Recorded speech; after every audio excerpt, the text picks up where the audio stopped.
American Gangster is a 2007 award-winning film based on the true-life story of America's famous gangster and white powder smuggler, Frank Lucas. But as thrilling as this movie was, some of the stories were falsified to suit the narrative of the producers. So what I'll be doing in this video is painting a clearer picture of the life of Frank Lucas, beyond what the movie actually shows us. But hey, I gotta apologize in advance cause once you're done watching this, you might have a different opinion about who Frank Lucas was before he died. In the movie, Frank was the boss's right hand and driver for 15 years in New York, but this couldn't be farther away from the truth. According to Bumpy Johnson's wife, there was another guy in Harlem back then, Flash Walker, who was the actual right hand of the boss. But after Flash betrayed Bumpy, Flash was taken care of by Bumpy and his men, while Frank Lucas took his place. Frank became Bumpy's right hand until Bumpy died in 1968. With Bumpy gone, the entire network of drug distribution within and outside New York got disorganized. And that's because Bumpy was the link between the Italian mafia who shipped that white powder into the US and the customers on the streets. Bumpy's boys needed more product to sell. The Italian mafia wanted to move their weight, and some very dirty cops in Harlem started making huge profits by selling confiscated kilos of drugs. Frank Lucas wanted in, but he didn't know who to buy from. The Italian mafia was selling at a whopping $50,000 per kilo, while the dirty cops were selling at a slightly less price. However, Frank Lucas didn't trust any cop, especially after they failed to find the true killers who blew his cousin's frickin' brain out right in front of 6-year-old Lucas. This particular scenario was the actual reason Frank Lucas got into the world of crime in the first place. Seeing his cousin lay in a pool of blood with his head blown wide enough to fit a watermelon just kind of flicked the switch in his mind, you know, turning him into a hardened gangster. His cousin was bartered and killed by 5 members of the Ku Klux Klan for gazing at a white lady earlier in the day. And it was from that moment that Frank became reckless.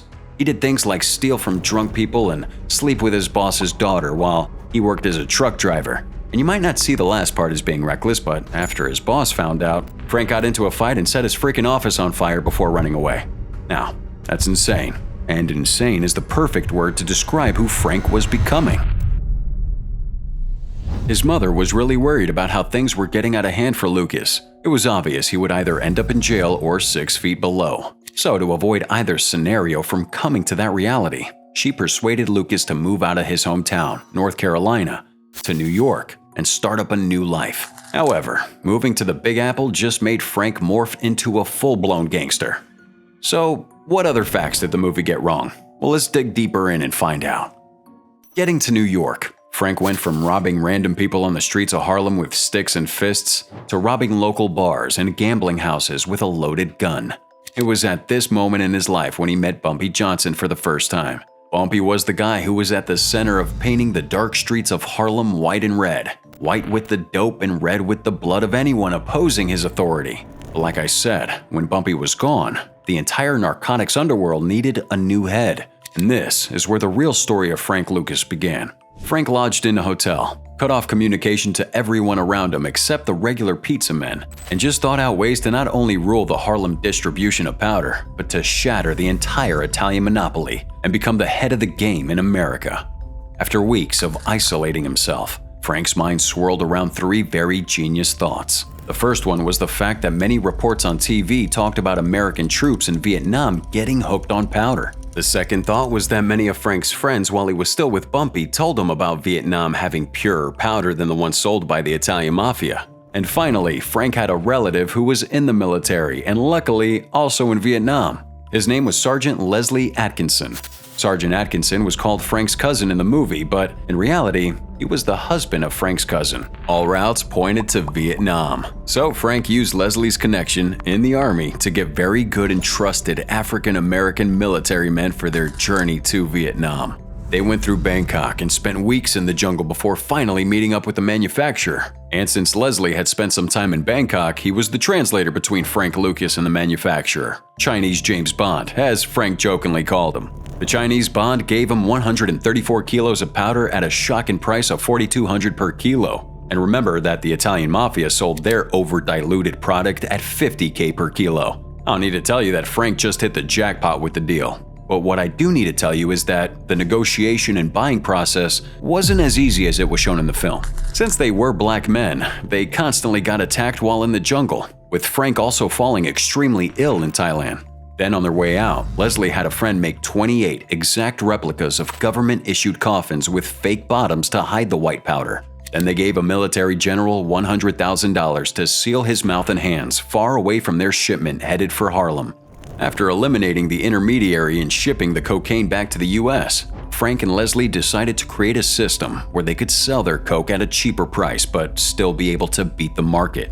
To do this, they diluted each kilo by only 10 to 15% and sold it at $42,000 each. From selling 1 kilo to the next, Frank began earning over $1 million in a day. He also opened numerous fronts to launder the money coming in. The business was moving, and it was moving well. But here's another part of the movie that wasn't told right. The scene where Frank Lucas, played by the amazing Denzel Washington, is seen walking down the road with his brothers and then puts a bullet in the head of a boy named Tango, did happen in reality.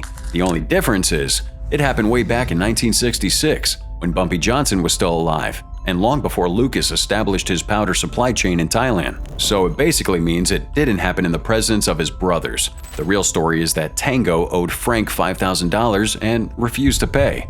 And since forgiving such acts was seen as cowardice from Frank Lucas, he pulled out that gun and shot Tango 4 times in the head, and in broad daylight.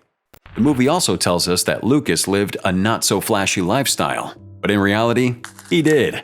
In fact, he spent a freaking load of money on sports cars and other stuff. He only dressed modestly when he was scouting in Harlem. Basically, the only reason why we think the producers went with this narrative is that when compared to other drug dealers, Frank Lucas appeared more reasonable and logical in doing things. A simple portrayal of this was with the character Nicky Barnes. Nicky Barnes was so crazy that he contemplated shooting for the cover of New York Times, despite being a drug dealer. However, this part of the movie just gives us one more reason to doubt the factual storytelling, because the real Nicky Barnes criticized the portrayal of his character after it was released in '07. Nicky even went as far as to say Frank never yelled at him, just like in the scene where Frank's yelling at Nicky for calling his product Blue Magic. Now I know we only really talked about pretty small yet important details for the movie, but this next one just completely crushes the credibility of the entire production team. In the movie, the downfall of Frank Lucas began after he wore a $50,000 fur coat to a boxing match featuring Muhammad Ali and Joe Frazier, making it known that he was in charge of running all the affairs in Harlem after the death of Bumpy Johnson. But in reality, the fur coat cost $130,000 and not $50,000. Secondly, everyone already knew he was in charge. They only got mad because of Frank's audacity to wear such a bedazzling coat that was well worth more than 5 employees combined.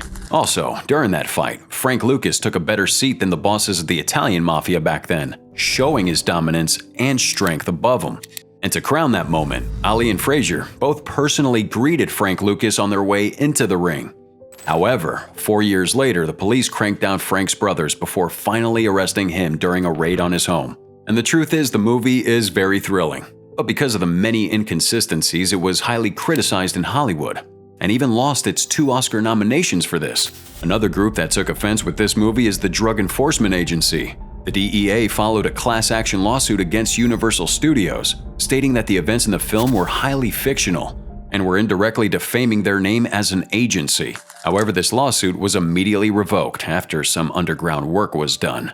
The real Frank Lucas said in an interview before the release of American Gangster that his actions cannot be repeated and that no one should try and emulate his deeds as shown in that movie. Finally, he made it known that he went to prison super rich and came out super poor. Frank Lucas eventually died on May 30th, 2019, at the age of 88.